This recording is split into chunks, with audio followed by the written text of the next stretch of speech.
Ontario's parliamentary fashion is quite striking. The long silk robes, the crisp black and white colors, and the iconic tricorn hat. But where did it all come from? The uniforms for the Speaker, the Sergeant-at-Arms, and the table officers are rooted in Britain's Westminster's parliamentary traditions and date back to the 1600s. The colors are meant to make the key roles in the chamber stand out. So this color has become a symbol of, serious, taking something seriousness. So when we think of Parliament, it means they will provide law and order to the community, goodwill for the community. Shafiq is the head tailor at Harcourts, which prides itself in being the official uniform supplier to all the provincial parliaments across Canada. And it happens to be a few blocks away from the Legislative Assembly of Ontario. I just take the measurements and then I make sure that they don't feel that they have a uniform on their shoulder. They should be happy to wear those items. And I always bring all this advancement in the technique of the sewing, and I make sure that it fits them well and they enjoy it. Shafiq explains one of his advancements is with the tricorn hat.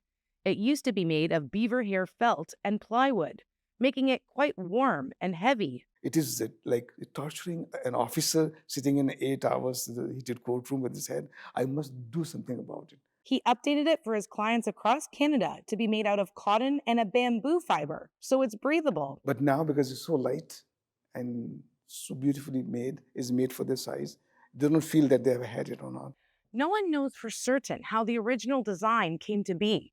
Some say it's because soldiers who were wearing the hat wanted the brim out of their line of sight. Others think it was because civilians liked having the brim act like a gutter to protect them from the rain. Some even say it's because as wigs were introduced, the brims needed to be turned up to allow for extra space. But Shafiq shares there's a style book from 1920 that outlines all the specs for the Westminster Parliamentary dress code. As far as I know, this is the first book written on ceremonial uniforms for all the Commonwealth countries. It has all the details, how to do the tie, how many knots there should be on the tie, and all the details of every kind of jacket used during ceremonies and the trousers, every details in it. Many of the uniforms may look similar, but in fact have very detailed differences.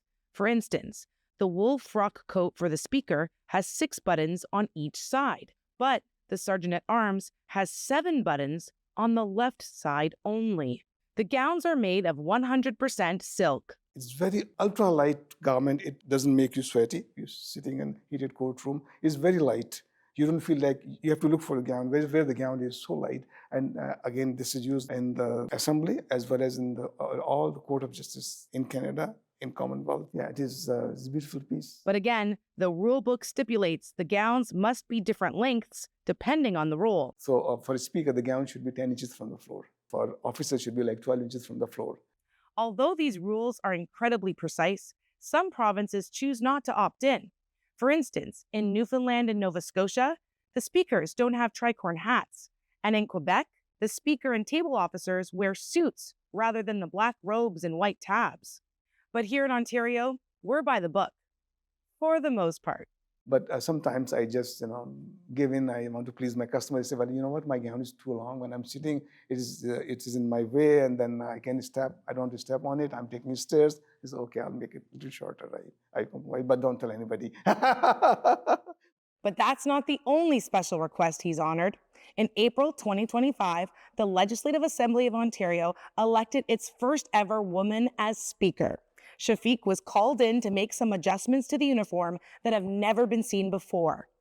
Be sure to stay tuned to see what exactly those adjustments look like and what that means for women in the chamber.